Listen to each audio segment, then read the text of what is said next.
eu vou chamar a Fátima para a gente poder bater um papo e a gente exercer a medicina da fala, né? Da fala dela e da escuta nossa. A Fátima ela faz parte do curso de cristais de patologias femininas. Mas antes dela fazer parte também, ela já utilizava os cristais para a cura dela, e ela tem uma busca assim muito bonita, né, na cura dela, do útero dela.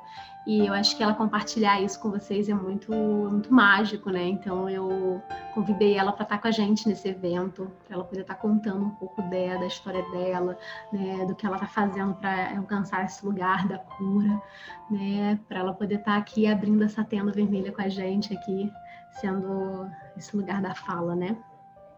O nome da música que ela estava tocando é Tenda Vermelha. É Cântico da Tenda Vermelha, o nome dessa música. Fátima, eu vou abrir o seu microfone. Aqui, prontinho. Abriu o seu microfone. Deixa eu ver, abriu ali? Abriu, tá abrindo. Eu quero que você comece falando pra gente um pouco da sua história, né? Como é que você encontrou, assim, tanto os cristais quanto o sagrado feminino, nesse lugar que você está hoje, né? Como é que foi essa jornada até aí, para que a gente possa estar aí ouvindo você. Tá bom, sua linda? Boa tarde a todas. Bom, a minha busca começou, assim, nessas coincidências que não são coincidências, eu acabei conhecendo a Auriel através de uma amiga em comum. E na época, eu já tinha minha filha, a Maria Eduarda, e eu estava pretendendo ter outro bebê, e eu não estava conseguindo, e os médicos não descobriam por quê. A única coisa que diziam era que estava tudo normal para eu continuar tentando, né? E eu já estava com 35 anos, uma coisa assim, e a gente fica com aquela coisa na cabeça, né, de que se você não conseguir engravidar até os 40, vai ter um monte de problema, né? Ou a criança vai nascer com problemas, ou você vai ter problemas. E eu vinha de um parto um pouco problemático, né?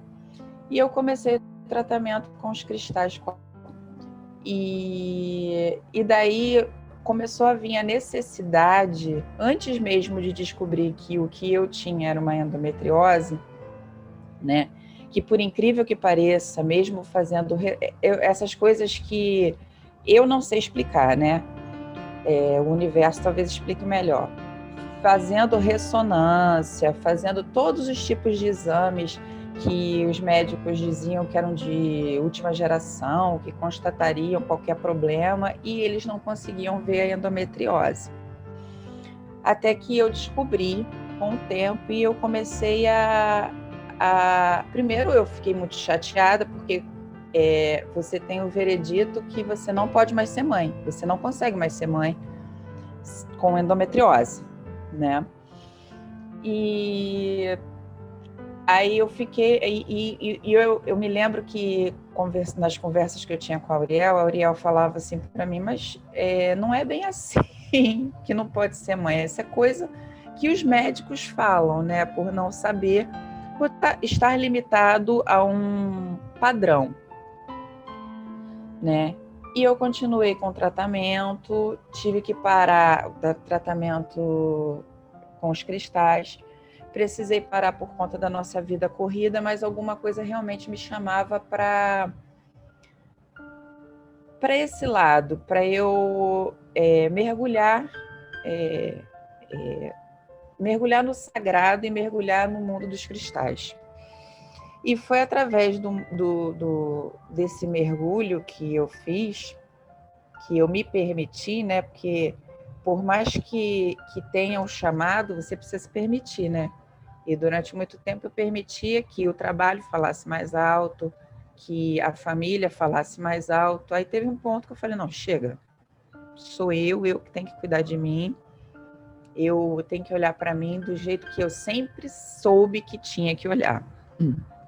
E foi como quando eu comecei realmente a mergulhar e as coisas começaram a vir à tona. Eu já sabia que eu estava com endometriose, né?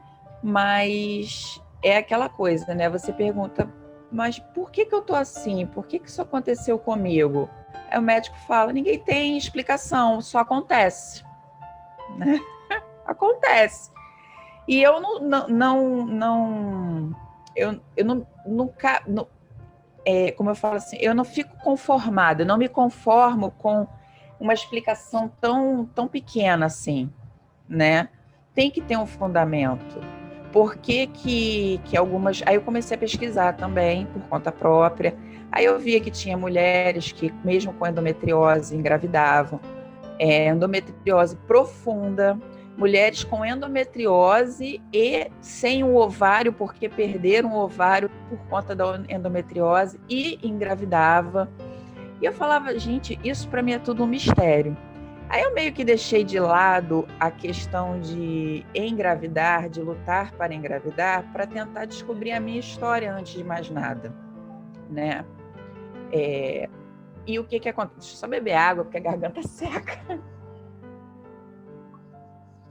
Acho que quando você beber água, deixa eu te fazer uma pergunta. As cólicas, elas existiam forte antes de o diagnóstico acontecer da endometriose? Já existia. Já existiam as cólicas. Já existia forte. E era muito engraçado que quando a gente começou o tratamento, você falava assim, conversa com o seu útero. Eu falava assim, gente, como é que é isso? Como é que eu faço isso? Eu fazia assim, balançava a cabeça que sim, mas eu ficava na minha cabeça, como?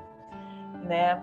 E realmente é isso, é só questão de conexão mesmo, é você, a princípio, porque a gente é moldado para só fazer aquelas coisas no padrão, né? Você vai conversar com pessoas, se você conversa com animais, você já é maluco, se você fala com plantas, é mais maluco ainda, eu acho que é até digno de reportagem, que eu me lembro de uma reportagem do Roberto Carlos falando que ele conversava com plantas, e as pessoas admiradas. Aí você vai falar que vai conversar com o seu útero, mas faz todo sentido, né? É você se conectar, o conversar com ele é você se conectar, falar com ele e esperar que ele te responda, te mostre os caminhos. E eu acho que foi o exercício disso que me levou muito pro sagrado, né? E eu me lembro que a questão do sagrado feminino, eu acho que já faz quase 10 anos isso, né, Áurea? Quase isso. Parecia que você estava falando. Se hoje algumas pessoas te olham com a cara assim, oi, o que é isso? Há 10 anos atrás, você era muito doida, né? Muito doida, né? Qual foi a banana que você fumou para pensar nisso? É mais ou menos isso que acontece na cabeça das pessoas. E eu frequentava um barracão e tudo mais, e por incrível que pareça, apesar de ser um lado espiritual, as pessoas também têm essa resistência. Eu precisei me desprender disso também para eu conseguir avançar no que eu queria, porque as dúvidas acontecem o tempo inteiro, né? O tempo inteiro você pensa assim, não, é esse caminho que eu tenho que tomar, e alguém fala, é isso mesmo? Você tem certeza? Mas isso é muito doido que você está falando. E é isso que você falou no começo, né? Você falar e a outra pessoa sentir a necessidade de dar a opinião dela e sentir pior, a necessidade de ter razão, né? No que você está falando. É como se você estivesse falando uma coisa muito louca. E eu já senti as cólicas, e eram muitos medicamentos que eu tomava para cólica, e eu sou uma pessoa que eu tenho problema com eu tenho alergia medicamentosa. Então, assim, não é o que todo mundo resolve com uma dipirona, eu não posso tomar dipirona. Se eu tomar uma dipirona, eu morro, porque a minha glote fecha. Não é uma coisa, uma hipótese, não, entendeu? Porque já aconteceu de eu tomar um remédio sem ler a bula, e a minha glote fechando, eu desesperada, tomando medicamento na veia, quase morri mesmo. Então, assim, é complicado. Aí começam os problemas com os médicos na questão da dor, né? Porque como eu não posso tomar qualquer medicamento, eles precisam ou ter um conhecimento muito grande, né? ou ter um caderninho. A minha, não sei se é sorte, né? Eu digo que é sorte. O meu irmão é médico clínico geral. Então, às vezes, todo remédio, né, que o médico passa, eu mando para ele verificar se eu posso tomar, porque ele conhece meu problema. E já aconteceu de mesmo falando, olha como é que o médico não escuta a gente, né? Mesmo falando que eu era alérgica, ele me passar um medicamento que eu era alérgica. Se eu não tiro a dúvida com meu irmão, eu ia comprar eu nem ia comprar para tomar, era injeção, que ia ser mais rápido. Eu ia tomar a injeção e ia cair dura para o lado. Então, assim, eu não estou duvidando da capacidade do médico, mas, assim, a nossa vida faz a gente viver eternamente nos padrões, e eles também estão acostumados com padrões. E um desses padrões é não nos ouvir, né? Aí é que acontecem os problemas. Eu tomei muito medicamento, a ponto de... Eu fui a uma médica, que era uma coisa que eu havia lido em um estudo que estava acontecendo, das pessoas tomarem anticoncepcional consecutivamente, né? Por conta da endometriose. Aí a explicação que tinha nos estudos e que os médicos me falavam era que a endometriose se alimentava do meu sangue. Era como se a endometriose fosse um animal que se alimentasse de alguma coisa, e o alimento dele fosse o meu sangue. Se eu não sangro, ele não se alimenta e ele não cresce. Aí começa a dar uns negócios na cabeça da gente, né? Só que eu cheguei a um ponto que eu estava com tanta dor, e foi uma época que eu não conseguia mais ir lá fazer o tratamento do cristal, né? Que os cristais, ele anestesiavam bastante a minha dor. Eu me lembro que algumas sessões que a gente fazia, eu estava menstruada, entrava com uma dor topo 10 e saía com aquela dor no nível 4, que é uma coisa que dá para você conviver e você sabe que é aquele momento, né? Que vai passar. Mas eu estava num nível que eu não conseguia nem levantar da cama. Eu ficava de 4, porque deitada me doía, sentada me doía, em pé doía. Então eu ficava muito tempo de 4 tomando medicamentos até passar para eu poder deitar, né? E nesse desespero eu aceitei a proposta de uma médica, que eu já havia lido sobre isso, de tomar o anticoncepcional sem parar.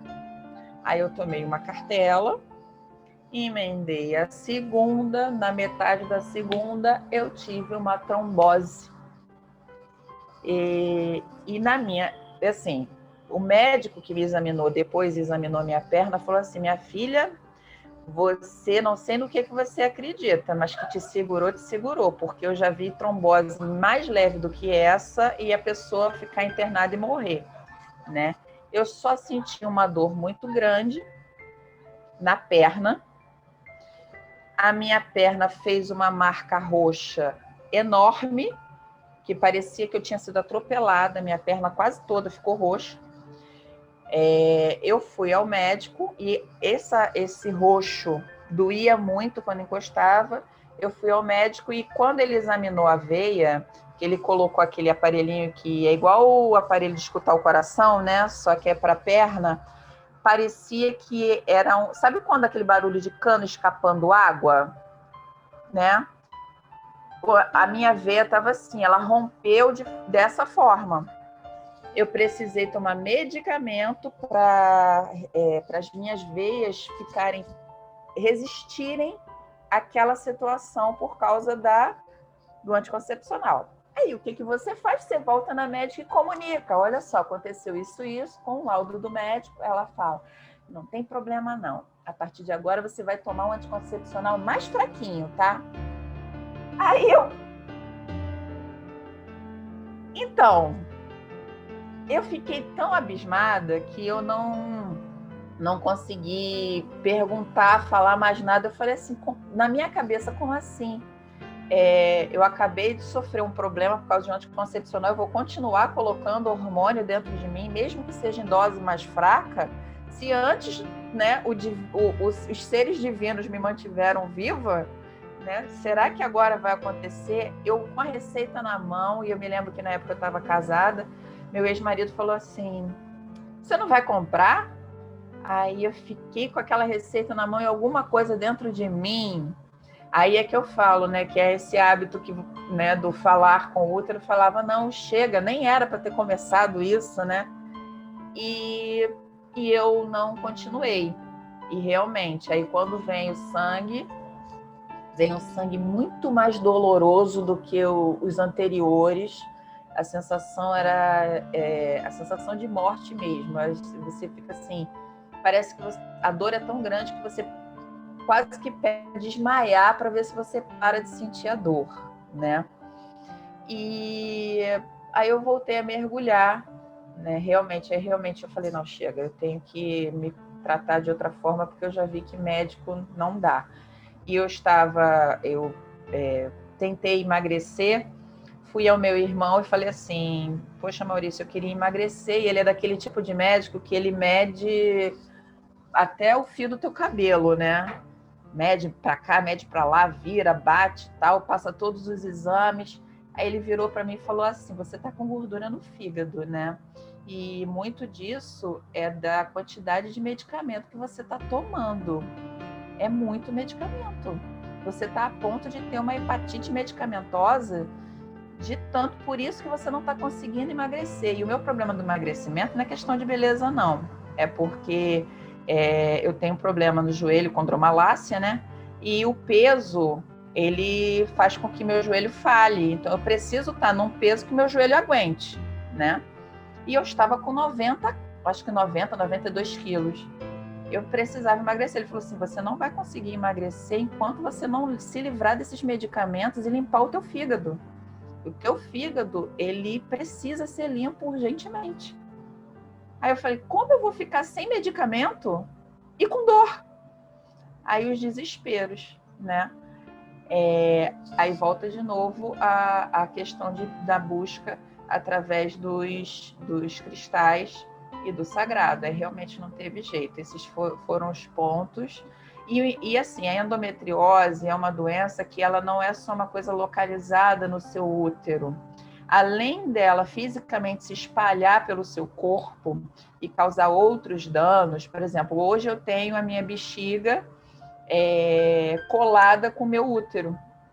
Se eu demorar muito a ir ao banheiro para fazer xixi, eu sinto dor, porque a endometriose fez a aderência, né? Colou.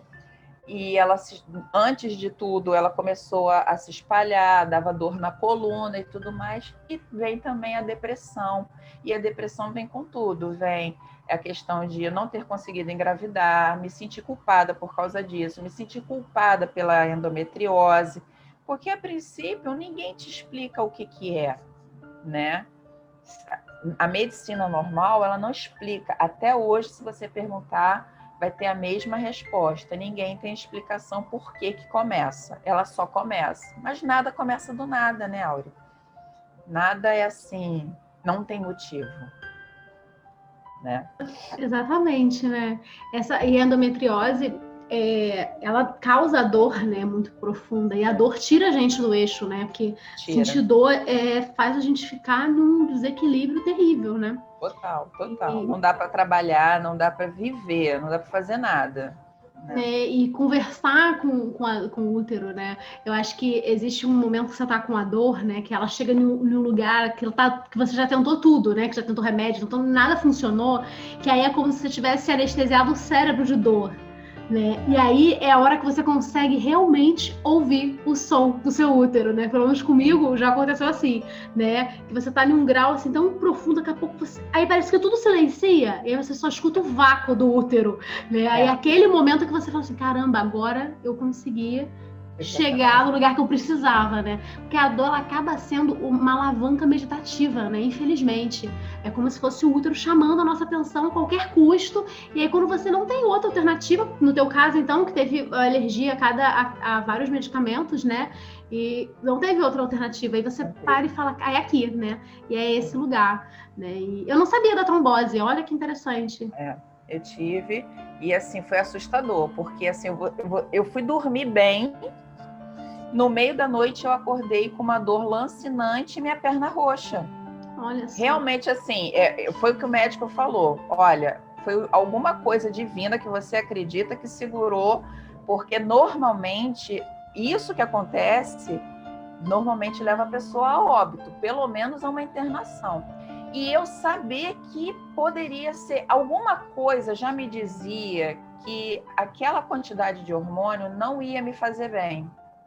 Mas foi o que você falou, o desespero da dor te leva a, não, vamos tentar isso, vamos, né? E naquele momento eu estava passando por um momento que eu não tinha alternativa de estar procurando as medicinas alternativas que eu sempre gostei, sempre fiz. Naquele momento eu não dava.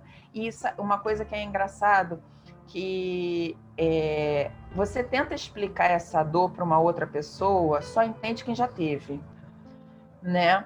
Quem não teve essa dor vai falar assim, é uma cólica. Não, não é uma cólica, né? Nem quando, assim, a minha filha nasceu de cesárea, né? Porque eu tive problema na hora do parto, mas não, eu tive uma contração. Realmente, uma contração, foi aquela dor e parou. Foi rápido. Mas não é isso, porque é uma dor que é aquela dor constante, que não para em momento nenhum. Aí parece que em 1 segundo da vida ela te dá um respiro e você vai parar. Não, continua. E volta tudo de novo, e você sente o útero latejando, e parece que tem alguma coisa dentro de você que quer realmente sair. A sensação é essa, você sente que tem alguma coisa que quer sair, mas você não entende por quê. Mas essa é o que você falou, a alavanca meditativa da dor, né? Você fala, não dá, nada deu certo, alguma coisa, eu tenho que saber de alguma coisa, né? Nossa, é muito... E anticoncepcional é uma coisa padrão. Todas as mulheres que eu atendo com endometriose, é padrão, né? Ou é cirurgia que indicam, ou é o anticoncepcional colado, né? Um no outro. Só que aí é a questão, né? De hoje em dia a gente já tem um estudo um pouco mais avançado que diz que emendar as caixas podem causar problemas ainda piores, né? Mas existem muitos médicos que não se informam em relação a isso e acabam fazendo esse procedimento. Assim como a cirurgia para endometriose também não quer dizer que vai embora, né? Não é a cura. Não é a cura, porque ela faz uma limpeza só, né? E aquilo ali provavelmente vai voltar. E assim, o que me assustou muito é saber que a endometriose ela anda pelo corpo. Qualquer tecido que se pareça com o tecido uterino, ele vai se alojar. Então, eu fiquei abismada que lendo relatos num grupo do Facebook, uma das meninas falou que ela teve pneumonia porque a endometriose foi parar no pulmão. E eu fiquei assim, falei, oi, como é que é isso? Aí você pensa, aí você vê o que você sempre falou, né? Você precisa saber por quê. Primeiro, por que aconteceu a endometriose? Segundo, por que ela se instalou, numa pessoa se instala no pulmão, na outra pessoa se instala na perna, na outra na coluna. Aí fala assim, não é normal, né? Aí falar, mede a quantidade de hormônio no teu corpo, não é hormonal, não é isso, não é aquilo, é alguma coisa a mais, né? Aí quando você entende que existe um útero energético, que ele já estava adoecido, né, por algum motivo, e que você precisa tratar, e você entende que aí, de repente, você não deu ouvidos, você não ouviu o teu útero, então ele vai lá em outros problemas que você já traz também na tua história, né? Porque, por exemplo, na minha coluna, é exatamente na lombar, na mesma direção, praticamente na mesma direção quase do primeiro chakra, né? Assim, no finalzinho da coluna, que me impede de andar, me impedia de andar, eu não conseguia andar. Aí você fala, não, tem que ter alguma explicação energética para isso, né? O que eu não estou olhando em mim? Aí você começa a se olhar como um todo. Olhar para o útero é se olhar como um todo, porque aí você começa a entender outras partes do seu corpo também. E essa questão de quando você para e de achar que é loucura conversar com o seu útero, aí você vai entender que você vai pensar assim, poxa, por que eu tô com essa dor de cabeça? né? E você deixa o seu corpo responder. Por que eu tô com essa dor na perna? Por que eu tô que não passa? Por que eu tô com essa dor na coluna que não passa? Nossa, mas essa dor é exatamente no chakra tal. O que acontece? Eu não fiz esforço físico nenhum que me machucasse, né? Então, por que ela tá ali? O que aconteceu? E você deixa seu corpo responder. E o mais incrível, gente, o corpo responde. Ele responde, não precisa de muito. E assim, dentro da minha história, com os cristais, o que eu achei mais interessante foram as respostas que eu tive. E quando eu comecei a estudar os cristais da patologia, dentro do sagrado você já falava um pouco sobre isso, né? Da endometriose, de coisas que a gente guarda, não fala, não, né? Deixa ali guardado. E, na verdade, não é só guardado e não falar, a gente esquece. A gente vai falar, não, isso não é para lembrar, porque a gente aprende que, por exemplo, uma das coisas que a gente aprende é que perdoar é esquecer. Perdoar não é esquecer. Perdoar é aquilo ali não te incomodar mais, mas porque esquecer é amnésia, né? Esquecer é qualquer outra coisa, mas não é perdoar.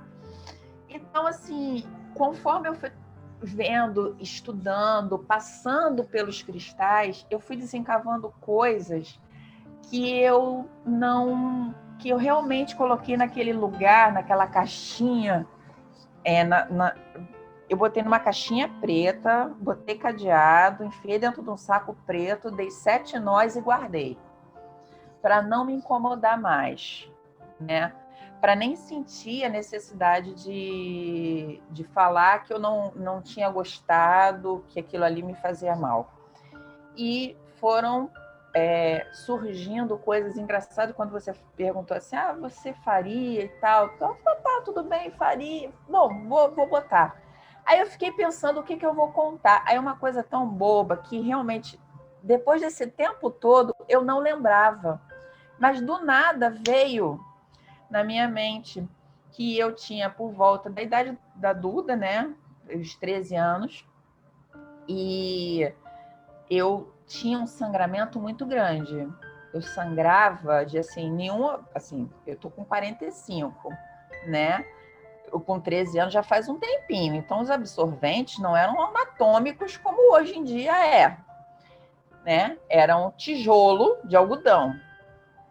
Você colocava aquele tijolo de algodão no meio das pernas, parecia uma sola de sapato bem grossa, uma sola de tênis, né? Um solado de tênis. E aquilo ali, eu colocava, não dava 10 minutos, eu estava sangrando pelas pernas. Eu não conseguia ir para a escola, não conseguia fazer nada. Tinha dores, não eram dores insuportáveis, mas eram aquelas dorezinhas, mas o pior era o sangramento, e a minha mãe me levou à médica. E eu, muito nova, eu comecei a ter pelos com 9 anos, eu já tinha muito pelo pubiano, né, e tudo mais. E fui à médica e eu passei por uma médica, não esqueço o nome dela, a doutora Graça. O mais engraçado de tudo, que como eu tinha 13 anos, eu estava numa ginecologista, mas parecia que eu não estava sendo consultada, né? Eu só era o bonequinho de consulta. Porque ela falou assim, deita aqui, vou olhar, passa exame tal. Mas a conversa era entre a minha mãe e ela. E o que eu gravo muito na minha cabeça é que depois de 2 anos, não, um ano e meio, mais ou menos, eu já estava com quase 15 anos, e eu tinha cisto no ovário. E ela associava ao excesso de sangramento aos cistos no ovário, porque um mês eu não sangrava, no outro mês eu sangrava excessivamente. Aí ela virou para minha mãe e falou assim, vamos operar. Aí eu juro, essa cara que você fez, eu fiz olhando para ela e para minha mãe. Tipo assim, ninguém me perguntou absolutamente nada. Ninguém falou, né? Vem cá, o que você acha? Você quer? Eu não tinha 15 anos de idade. Aí eu lembro da minha mãe, e olha que foi uma coisa assim, eu me lembro de sempre ter pensado em ser mãe, porque aquela coisa, né? Eu brincava de boneca e eu brincava de verdade. Aquilo ali, eu tinha uma paixão pelas crianças e tal, eu queria. Eu sabia que um dia eu ia ser mãe. Mas aquela conversa que elas duas tiveram me incomodou muito. engraçado que eu só vim lembrar disso semana passada, né? Mas tudo bem. Aí ela virou a minha mãe virou para a doutora Graça e falou assim, mas ela não vai poder ter filho? Aí a doutora falou assim, ela nem menstrua direito, como é que você quer que ela tenha filho? Essa foi a conversa que ficou. E o que ficou na minha cabeça, assim, eu não vou poder ter filho.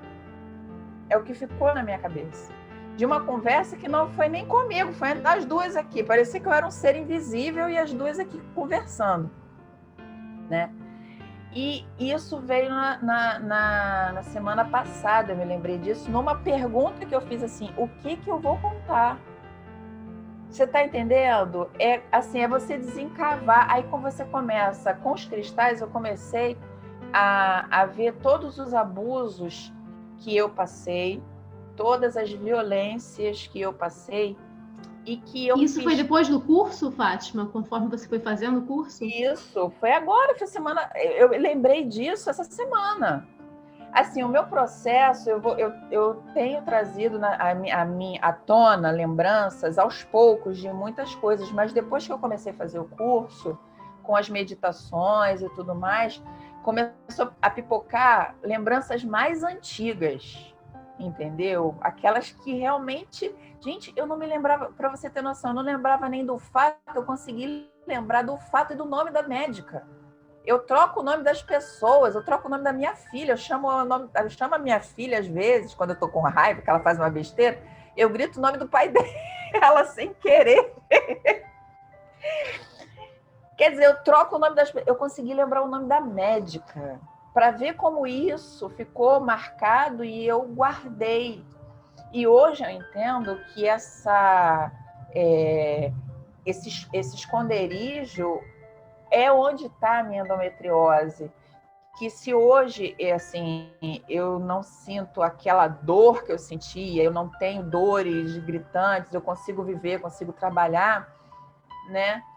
Porque tudo está vindo à tona e eu estou conseguindo trabalhar tudo isso. Não é tudo que eu consigo 100% trabalhar, porque a gente é humano, a gente tem aquelas nossas limitações, né? Se eu falar para você hoje que depois de todos os tratamentos, os cristais e rituais que eu já fiz, a tentar, como vou falar assim, me equilibrar na questão de não poder ter tido o segundo filho, se eu falar assim, você está 100%, se eu disser para você que eu estou 100%, eu vou estar mentindo para você e para mim mesma.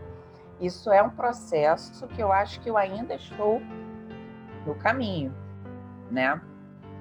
E é engraçado que às vezes eu já cheguei a comentar isso com pessoas, e uma vez eu fiz o relato no Facebook. Aí eu aprendi que relato, às vezes, a gente não faz em Facebook por conta de certas opiniões que você não quer ouvir.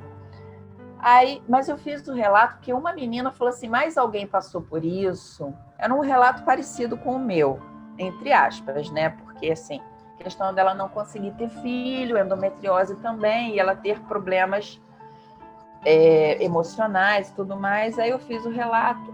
E uma outra mulher colocou assim, para mim, não foi para outra não, foi para mim. Você é muito ingrata. Você já tem sua filha e você está se lamentando por não ter outro. Aí eu fui, calei, falei, eu não vou levar isso adiante, porque o problema é com ela, não é comigo. Saí do grupo, mas eu fiquei pensando em como falta empatia, né? A falta da tenda vermelha. Exatamente. A falta da tenda vermelha. É ter isso. Porque, assim, é você não olhar... É lógico que eu sou grata por ter minha filha. Nossa, não tem nem o que falar. Mas é uma dor que ainda está comigo. Então, eu acho que a dor tem que ser respeitada, né? A minha dor, a sua dor, qualquer dor tem que ser respeitada, né? Mais ou menos isso, sim. E, assim, uma das coisas que até eu já relatei no grupo dos cristais de patologias femininas, foram os abusos médicos quando eu fui ter a Maria Eduarda. E quando você começou a fazer o curso, a aula que fala, né, sobre gestação, foi a que mexeu, que trouxe essas memórias? Né? Assim, todas as aulas traz alguma memória, né?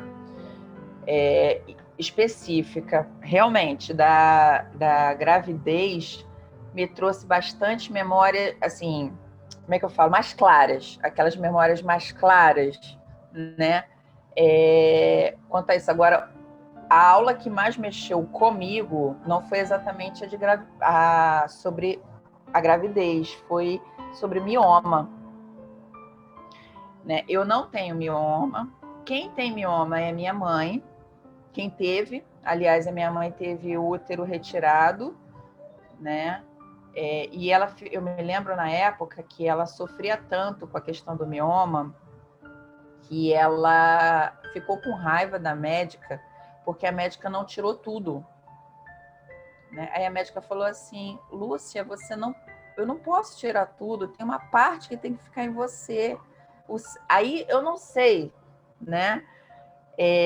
Como te explicar, que eu também era nova. Eu só sei que eu me lembro dela falar assim: o teu corpo precisa dessa parte.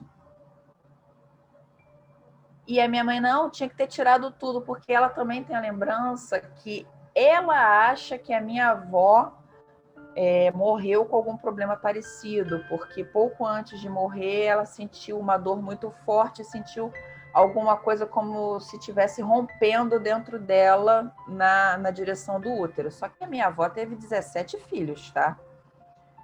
Então, assim, é muito... Quando você vai vendo a sua história e você só consegue entender quando você tem esse contato com os cristais, com as meditações e tudo mais, que você não é só esse ser. Por exemplo, eu não sou um ser que nasceu somente em 1975. Eu sou um ser que sou a continuação dos meus ancestrais. Então, tudo que a minha mãe, minha avó, minha bisavó passou, está comigo. E quando a minha mãe vai contar, eu fico assim, gente, eu estou trazendo essa memória toda dentro de mim. Todos os filhos que a minha avó teve, minha avó teve 17, mas não foram os 17 que sobreviveram, só sobreviveram 8. 4 mulheres e 4 homens, né? Muitos nasceram, os outros todos que a minha mãe lembra, nasceram e morreram horas depois. São marcas. A minha mãe, entre o meu irmão e o meu nascimento, minha mãe perdeu acho que 4 filhos. Depois de mim, meu pai obrigou a minha mãe a fazer um aborto, porque ele falou que ia botar ela para fora se ela não tirasse a criança. Então, assim, toda essa história tá ali comigo, né? E assim, eu, graças a Deus, ainda tenho a minha mãe viva para contar uma coisa e outra que hoje em dia eu tô meio que encaixando as peças e tá fazendo sentido nesse caminho da minha cura, né? E um dos motivos para que isso aconteça é que eu pari uma menina. E eu não quero que ela sofra o que eu sofri fisicamente, né? E também socialmente.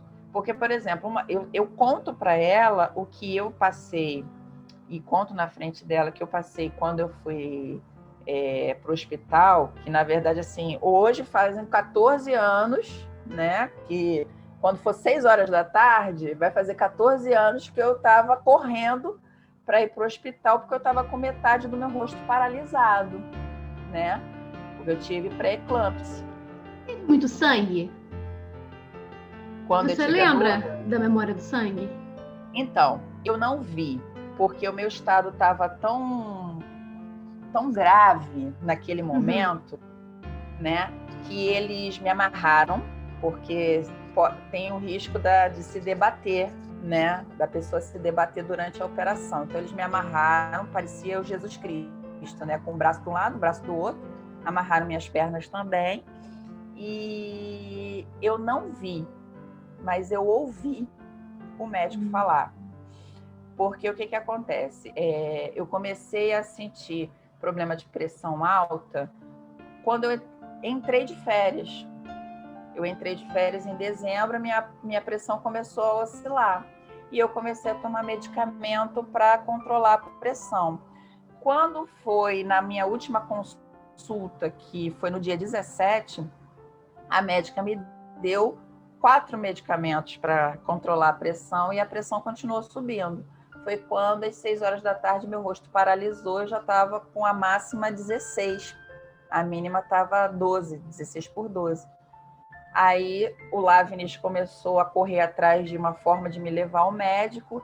E assim, são sucessivos problemas e sucessivas tentativas frustradas. E, por exemplo, desde de chegar na emergência e falar assim, a gente não vai atender ela não, porque a gente não se responsabiliza pela vida dela. A gente não tem como fazer esse parto aqui. Aí eu me... E quando você vai contando isso, como é que a Duda fica? A Duda... Não, a princípio a Duda fala assim, mãe, ela diz que não quer ter filho.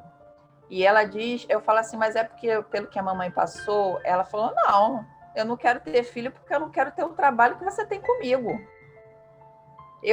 A gente se basta, eu e você somos uma família, eu não preciso de filho. Eu falei, mas nem adotado? Falei, mãe, adotado eu vou também ter que criar, eu não quero criar nada, fico com bicho, que bicho é mais fácil de criar. Ela fala isso para mim, porque eu já sondei por conta disso, de achar que as minhas histórias têm influenciado. Então, na verdade, eu não sei se foi influência ou se realmente o que ela fala é o que ela sente mesmo, de não querer ter compromisso sem ser só com ela. E o que eu respeito, porque eu quis ter esse compromisso, né? Ela pode simplesmente não querer e tá tudo bem, tá tudo certo, não tem problema nenhum não. Aí ela só fala que quer ter bicho porque, assim, até com os animais, um dia ela bota comida, no outro dia ela, ai, não tô afim, e ela não quer. Eu vejo isso nela, ela fala, mãe, bota lá pra mim. E assim, eu acho que pesa muito disso sim, entendeu? Pode ser que mude. Mas não necessariamente de você contar, porque na verdade quando a gente conta, a gente está trabalhando a nossa memória implícita, né? Como você disse, a gente traz toda a bagagem dos nossos ancestrais, né? E essa bagagem não necessariamente está consciente dentro da gente, né? Então, às vezes, uma memória que a gente tem, ainda mais as memórias uterinas, né? Que é o que a gente fala muito no curso. A gente tem memória de dentro do útero. Às vezes a gente acha que a nossa vida começa quando a gente nasce, mas na verdade não. A nossa vida começa muito antes. Então essa memória uterina, né? De como foi a gestação, de como acontece ali durante todo um processo energético ali dentro daquele útero, né? Dentro daquela memória daquela mãe, né? A própria memória do ovário, né? Quando a tua avó estava gestando a sua mãe, o óvulo que vai ser você um dia já estava sendo gestado pela sua avó. Então isso tudo traz ali uma memória celular. Então traz muito disso, né? Me diz o que mudou na sua visão depois do curso, assim. O que você acha que acrescentou para você? Olha, o que acrescentou? Eu ter consciência da minha cura, em primeiro lugar, que eu sou responsável pela minha cura, né? Independente, eu acho que assim, hoje eu entendo que independente de ser uma cura científica, médica, ser uma cura pela medicina alternativa, eu acho que eu tenho que dar o primeiro passo, seja ele qual for, né? Não adianta eu só ficar me lamentando, só sentindo dor, só tentando resolver com paliativos, né? A ter consciência da cura, do autoconhecimento. Eu acho que isso foi o que ficou mais marcado para mim quanto à cura que os cristais podem trazer, que o curso trouxe esse conhecimento para mim, né? Fixar isso na minha mente. Se antes eu já estava assim, não, eu acho que eu tenho que procurar, eu acho que é esse caminho que eu tenho que ir. Hoje eu tenho certeza, né, que os caminhos são esses, né? E assim, e depois de um tempo você vê o resultado, porque, por exemplo, hoje eu sofro com as consequências que a endometriose me deixou, que foi o que eu estava falando antes. a aderência na bexiga, o problema que ele me deixou na coluna, né? São os 2 problemas que a endometriose me deixou. Mas através de exames que eu fiz, os últimos exames que eu fiz, não foi visto mais sinais da endometriose no meu útero, né? No meu ovário. Ainda assim, por exemplo, quando eu tô... Uma coisa que eu não tinha antes, dor de ovulação. Eu acho que eu cheguei até a conversar com você uma vez, e você falou assim, olha que os ovários são a ancestralidade. Aí você volta e para pensar, caramba, o que eu tenho que resolver lá atrás? Você fica meio que a paranoica da resolução das coisas, né? E, por exemplo, uma das coisas que o curso me deu foi segurança para usar, que eu já tinha feito com você, os egg ones, né? Os oni eggs. Eu sempre troco a ordem. Os ovinhos de cristais. E tinha obsidiana, eu comprei contigo obsidiana e ela me namorava, eu namorava obsidiana, mas ficava o medo. E eu te juro que eu não vou lembrar qual foi Tem umas 2 ou 3 aulas que você fala bastante das obsidianas, mas teve uma aula em específico que você falou da obsidiana, e aquela aula me deu coragem para eu usar obsidiana. Foi a do abuso? Isso, acho que foi do abuso. Isso aí, foi do abuso. Eu vou te falar. Essa aula é muito forte. Essa aula, para mim, foi muito forte dar ela. Né? O que acontece? Assim, eu tive coragem de usar, e eu sou assim, a Auriel conhece, eu sou a doida de todas as medicinas ao mesmo tempo, né? Eu não faço uma e espero não, né? Eu faço todas ao mesmo tempo porque eu quero... Aí eu me lembro que eu usei a obsidiana, e eu não me lembro se eu usei o rapé ou se foi o cachimbo, enquanto eu estava com a obsidiana. Antes eu já tinha feito a vaporização, porque quando eu uso o ovo, eu faço a vaporização para ser mais confortável, né? Coloquei a obsidiana com medo, né? Mas não é uma sensação totalmente agradável, porque realmente ela te leva para um mundo que você precisa ver, mas me deu segurança e saber que eu tinha à mão, porque como eu já fiz o curso, eu sabia quais cristais eu poderia pegar, né, de emergência. Não tô bem, vamos lá, esse que eu tenho que pegar para me levantar, né? E assim, foi um momento que eu precisei fazer uma determinada cura. E a partir dali eu curei aquilo ali. Entendeu? E assim, é meio que cavando. É muita história. É muita história do nosso... E o que você falou da ancestralidade, eu me lembro que uma vez a minha mãe falou que a minha avó, acho que foi a 2ª gravidez dela, ela estava... Minto, foi a primeira, só que a parteira demorou a chegar, que tinha acabado de fazer um parto. Minha mãe é do Rio Grande do Norte, né? Há muito tempo atrás, era parteira mesmo. E era uma parteira para aquela região, era muita gente parindo, né? Demorou.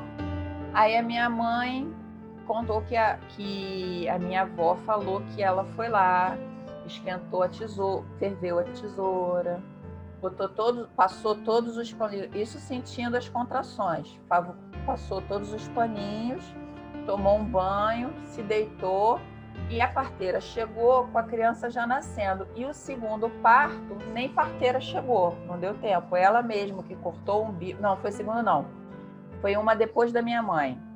Tanto é que a minha avó cansada, olha, isso eu acho engraçadíssimo. A minha avó cansada, meu avô chegou e falou assim: é homem ou mulher? Aí a minha avó virou e falou assim: ai, é homem. Ela estava tão cansada que ela tinha feito tudo que ela respondeu qualquer coisa, é homem. Aí meu avô falou assim: então vai se chamar Pedro.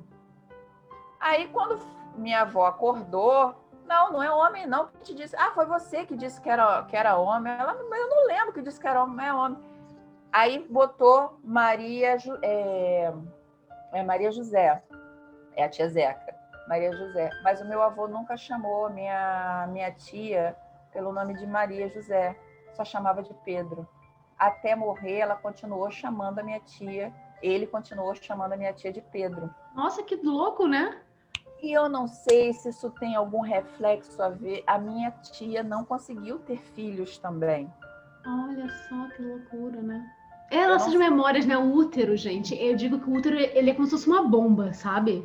Você mexendo no útero, ou você pode explodir ali, né? Ou você pode fazer uma cura imensa, sabe? E às vezes vai ter umas explosões também, isso também faz parte da cura, né? Mas realmente você vai pegando essas memórias, né? Olha só quanta memória você trouxe. Tu trouxe muita memória, né? E só de eu falar assim, Fátima, eu vou te chamar para você fazer, você já trouxe a memória de quando você era menina, né? E você falou uma coisa muito interessante no ginecologista, né? Antigamente, eu não sei se de hoje em dia ainda tem assim, mas uma das coisas que veta a nossa autonomia como mulher é isso, né? Desde menina, quando a gente vai no ginecologista, a ginecologista não fala com a gente, ela fala com a nossa mãe, né? E aí você fica sem autonomia. Né? Você cresce achando que quando você chegar lá, a ginecologista vai dizer tudo o que você tem que fazer. E olha que ontem você nem estava aqui, ontem a gente acabou falando sobre isso também. Né? Ontem eu falei sobre essa autonomia que a gente perde diante da medicina, dos médicos em si, né?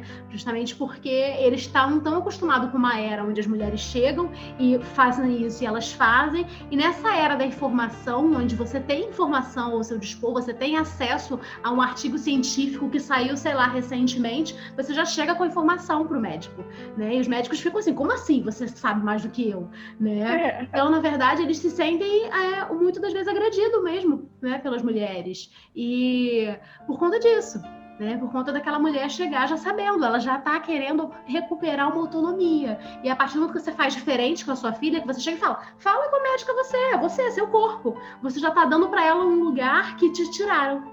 Né? E te tiraram de todos os momentos, né? É muita história, é muita tenda vermelha aí, Fátima. É engraçado você falando isso, que eu precisei levar a Maria Eduarda para ginecologista com 5 anos, porque como ela teve puberdade precoce, então ela já tinha pelo pubiano e já estava preparada para menstruar aos 5 anos de idade. Aí, primeiro começa da situação. Eu fui ao endócrino, ele falou, você precisa ir uma ginecologista. Aí a endócrino vira para mim e fala assim, mas não é qualquer ginecologista não, tá? Você precisa de uma ginecologista que trate criança. Porque uma ginecologista comum não vai tratar uma criança e realmente você vê a diferença. Eu queria me tratar com aquela ginecologista. Porque assim, e eu sou toda liberal com a Maria Eduarda, né? Ela já chegou no médico, a médica fala assim, toda cheia de dedos, né? Porque as mães colocam medo nas crianças. Que elas não podem tirar a roupa, que elas não podem ficar de perna aberta. Ficar de perna aberta, só falo para elas, cuidado com a sujeira, presta atenção à sua volta, porque se você perceber que alguém está te olhando de estranho, me cutuca, que aí eu vou te defender. Né? Sempre foi assim. Então, eu chegava no ginecologista, ela falava assim, então, Dudinha, vamos lá para fazer o exame? E ela já sabia o que ia fazer, porque eu já tinha falado, olha, a doutora vai te deitar na cama, você vai ter que abrir a perna. Ela foi, arriou as calças, tirou a roupa, subiu na cama, sozinha. Abriu as pernas e ainda segurou assim, uma perna para um lado, outra para o outro. Aí a médica olhou para minha cara, olhou para mim assim, gostei de você.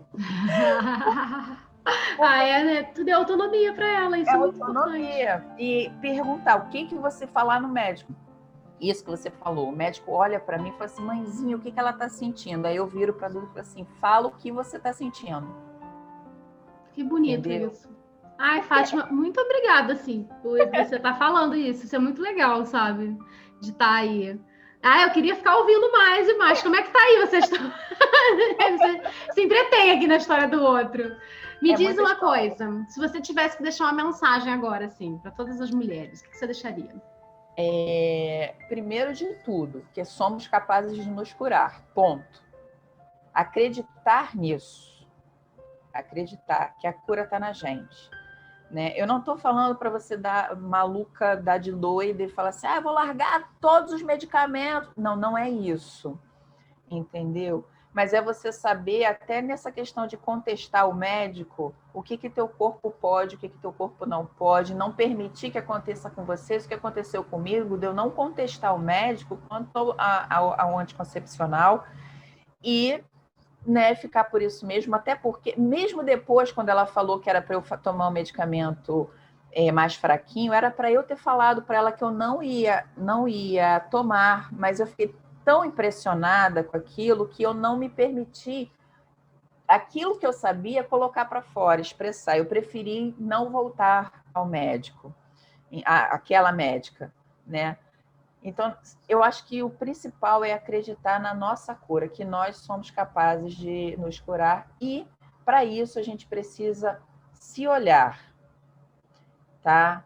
Não, o trabalho não é mais importante, a casa suja, arrumada não é mais importante, o marido não é o mais importante. O mais importante, antes de tudo isso, até para que tudo isso funcione, somos nós. Ai, que lindo! Que lindo, é exatamente isso, né? Se a gente adoece, a gente tem força também para se curar, né? E as medicações alopáticas, elas também fazem parte da cura, né? Tudo faz parte da cura. Muito obrigada, assim, gratidão. O curso de cristais patologias femininas, ele me trouxe também muito isso, né, assim, de não só o seu relato, mas o relato que a gente tem das meninas também que colocam lá, né, de cada aula, né, que a gente faz uma meditação, que a gente coloca os cristais, né, então você percebe que tem um resultado, porque a cura que os cristais faz você olhar para dentro, né? Ele faz você mergulhar em você, né? Calma aí, eu vou aqui nesse lugar que está doído, vou aqui nesse lugar. Então, eles te levam assim lá para dentro desse corpo que está adoecido e faz com que você tenha ali as ferramentas para se curar. Gratidão. Feliz em saber que seus exames já não têm mais endometriose.